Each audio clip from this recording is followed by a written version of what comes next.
జై శ్రీరామ్ అందరికీ నమస్కారం. వెల్కమ్ టు న్యూస్ అఖండ. నేను మీ కస్తూరి శ్రీధర్. మిత్రులారా, ఇప్పటికే నేను చాలా సార్లు చెప్పిన, మన దేశంలో దేశాన్ని ప్రేమించే వాళ్ళ సంఖ్య కంటే ఈ దేశాన్ని సర్వనాశనం చేయాలనుకునే వాళ్ళ సంఖ్య ఎక్కువగా ఉండదని. అవునా కాదా? మీరు ఒప్పుకుంటున్నారా నేనన్న మాటలతో? ఈ న్యూస్ చూడండి ఒకసారి. ఎంత దారుణమైన పరిస్థితులు ఉన్నాయంటే మన దేశంలో చాలా దారుణంగా ఉన్నది. మన అదృష్టం కొద్దీ భారతీయ జనతా పార్టీ ప్రభుత్వం కేంద్రంలో ఉండబట్టి సరిపోయింది, కానీ లేకపోతే అసలు మనం ఏమైపోయే వాళ్ళమో ఏమో. సరే, న్యూస్ విషయానికి వస్తే, రోబియుల్ ఇస్లాం వీడొక బంగ్లాదేశుడు అనమాట. సూటిగా చెప్పాలంటే బంగ్లాదేశ్కు చెందినటువంటి మియా ముస్లిం. అయితే వీడు పాకిస్తాన్ ISI కోసం పనిచేస్తూ ఉంటాడు. ఈ లెక్కను ఒకసారి మీరు ఆలోచించండి. మన దేశంలో ఎంతమంది బంగ్లాదేశ్ వాళ్ళు ఉంటారో, ఇప్పుడు బంగ్లాదేశ్ వాళ్ళు పోయి బాగా పాకిస్తాన్ వాళ్ళతో దోస్తీ చేస్తున్నారు కదా, అవునా కదా? మరి అలాంటప్పుడు ఏడుండే ముండా కొడుకులంతా ఎంతమంది పాకిస్తాన్ కోసం పనిచేస్తూ ఉంటారు? ఊహించండి మనం ఎంత ప్రమాదంలో ఉన్నామో. నేనేదో ఊరికే మాట్లాడుతున్నాను అనేది కాదు, వాస్తవం. మనము నిజాలు గ్రహించలేకపోతే ప్రమాదంలో పడేది మనమే. ఇకపోతే పాకిస్తాన్ గూఢాచార సంస్థ అయినటువంటి ISI ఏజెంట్లు వీడికి ఎలక్ట్రిక్ వర్క్స్లో తర్ఫీదునిచ్చి మన భారతదేశానికి పంపించారంట. అంటే ఎలక్ట్రీషియన్గా. ఆ విధంగా అక్రమంగా అంతర్జాతీయ సరిహద్దులు దాటినటువంటి ఈ రోబియుల్ ఇస్లాం గాడు మన IT రాజధాని అయినటువంటి బెంగళూరుకు వచ్చినాడియా.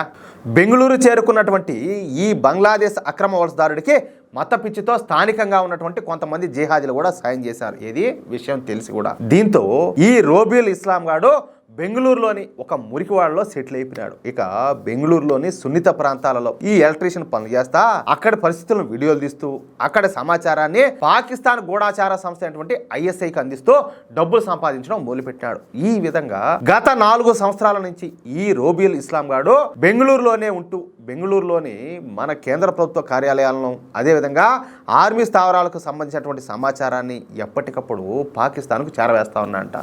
అయితే ఈ రోబియుల్ ఇస్లాం ప్రవర్తన మీద మన కేంద్ర ఏజెన్సీలకు అనుమానం కలిగింది. ఇక మన ఇంటెలిజెన్స్ ఏజెంట్లు వీడిని ఫాలో కావడం మొదలుపెట్టినారు నీడలాగా. అయితే ఈ విషయాన్ని వాడి స్నేహితుల ద్వారా ఎలాగోలా తెలుసుకున్నటువంటి ఈ రోబియుల్ ఇస్లాం గాడు ఇక బెంగళూరులో కానీ లేదా భారతదేశంలో కానీ ఇతర ప్రాంతాల్లో కానీ ఉంటే తన పని కథమే అని చెప్పి భావించి ఇక బంగ్లాదేశ్కి పారిపోవడానికి ఇంకా ఫిక్స్ అయిపోయినాడు. తన ఫోన్ను కూడా స్విచ్ ఆఫ్ చేసి వీడితో పాటు మరికొంతమంది జిహాదీలతో కలిసి బంగ్లాదేశ్కు ప్రయాణమైనాడు.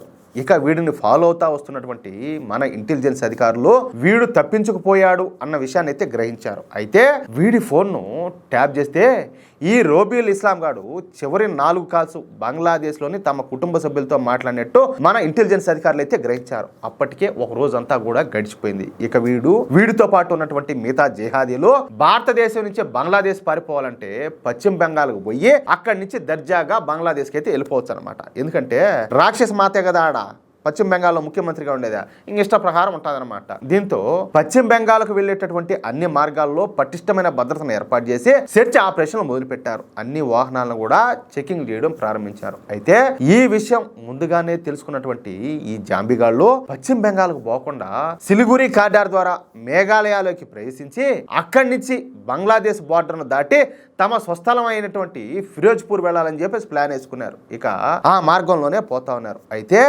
మార్గ మధ్యంలో ఈ రోబియుల్ ఇస్లాం గాడు ఒక చిన్న మిస్టేక్ చేశాడు. అదేందయ్యా అంటే తన ఫోన్ను స్విచ్ ఆన్ చేసి బంగ్లాదేశ్లోని తమ కుటుంబ సభ్యులతో మాట్లాడినాడు. ఏది ఈ విధంగా పలానా రూట్లో నేను వస్తున్నాను, నేను సేఫ్గానే ఉన్నాను, మీరు కంగారు పడగాకండి అని చెప్పి. అంతే. ఇక ఫోన్ ట్యాపింగ్ ద్వారా ఆ సమాచారాన్ని తెలుసుకున్నటువంటి మన ఇంటెలిజెన్స్ అధికారులు వెంటనే మేఘాలయలోని పోలీస్ అధికారులకు సమాచారం ఇచ్చినారనమాట. ఇక మేఘాలయ పోలీస్ అధికారులు బంగ్లాదేశ్లోకి ప్రవేశించేటటువంటి అన్ని మార్గాలను కూడా మూసేశారు. అందరినీ క్షుణ్ణంగా చెక్ చేయడం ప్రారంభించారు. ఇకపోతే ఈ రోబియుల్ ఇస్లాం గాడి కారు మేఘాలయలోని ఈస్ట్ కాశీ హిల్స్కి చేరుకునింది. అయితే అక్కడ ఉన్నటువంటి చెక్ పోస్ట్ పాయింట్ వద్ద వాళ్ళు వెళ్ళేటటువంటి కారు ఆపకుండా వెళ్ళిపోయినాడు. ఇక మేఘాలయ పోలీసులు వీడిని వెంబడించారు.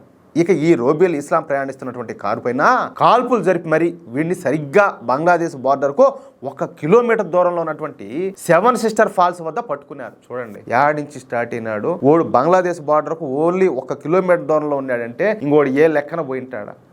ఏం చేయ పరిస్థితిలా. వీడితో పాటుగా ఆ కారు డ్రైవర్ను వీడి అనుచరులను కూడా పట్టుకొని అరెస్ట్ చేసి ఆర్మీకి అప్పగించారు. ఇక వీడిని ఉతికి ఆరేసి నిజాలన్నీ కూడా చెప్పించే పనిలో మన ఆర్మీ ఇంటెలిజెన్స్ అయితే నిమగ్నం అయిపోయింది. అది విషయం. ఎందుకంటే 4 సంవత్సరాల పాటు ఇక్కడ గూఢచర్యం చేశాడు కదా, మనం నాశనం చేసేదానికి ఇంకా నిజాలన్నీ రావాలి కదా. ఇప్పుడు మన వాళ్ళు అయితే ఆ పని మీద ఉండాలి. ఇది ఆ పరిస్థితి. కాళ్ళు పట్టుకొని చెప్తున్నా ఎన్నోసార్లు, ఒరే స్వామి 10 రూపాయలు వచ్చాదని చెప్పేసి అన్నం కాకుండా అసుతుంది అని చెప్పి ఆ మురికి మండ కొడకల పన్నులేకి పెట్టుకోకండి. అసలు మీకు ఏ మాత్రం ఇన్ఫర్మేషన్ ఉన్నా కూడా ఆ పోలీస్ స్టేషన్లో కంప్లైంట్ చేయండి అని చెప్పి ఎన్నోసార్లు చెప్తున్నా. వాళ్ళ వల్ల మన ప్రమాదంలో పడతామని చెప్పేసి ఏం పాకిస్తాన్ వాళ్ళే రావాలనా? ఈ బంగ్లాదేశ్ ముండా కొడుకులు కూడా ఆ జాతి వాళ్ళే కదా, వాళ్ళు అటోళ్ళే జాంపిగాళ్లే. ఇప్పుడు మరి పాకిస్తాన్ తో ఏకంగా దోస్తీ చేస్తున్నారు, చట్టాలు పట్టాలు వేసుకొని తిరుగుతున్నారు. పాకిస్తాన్ ఓడిస్తేంది, బంగ్లాదేశ్ ఓడిస్తేంది. ఇప్పుడు మా నూరులో ఎవడన్నా ఒక పాకిస్తాన్తో తీవ్రవాదులు ఉన్నారంటే మనం అసలు నిద్రపోగలుగుతాం. మనం ఆ ఊరినైనా ఓడి చేంజ్ చేస్తాడు అని చెప్పేసి ఉత్తరం పోసుకుంటారటే. మరి అలాంటప్పుడు వీళ్ళేం తక్కువ కాదంటే ఇక్కడ దేశం మారుతుంది.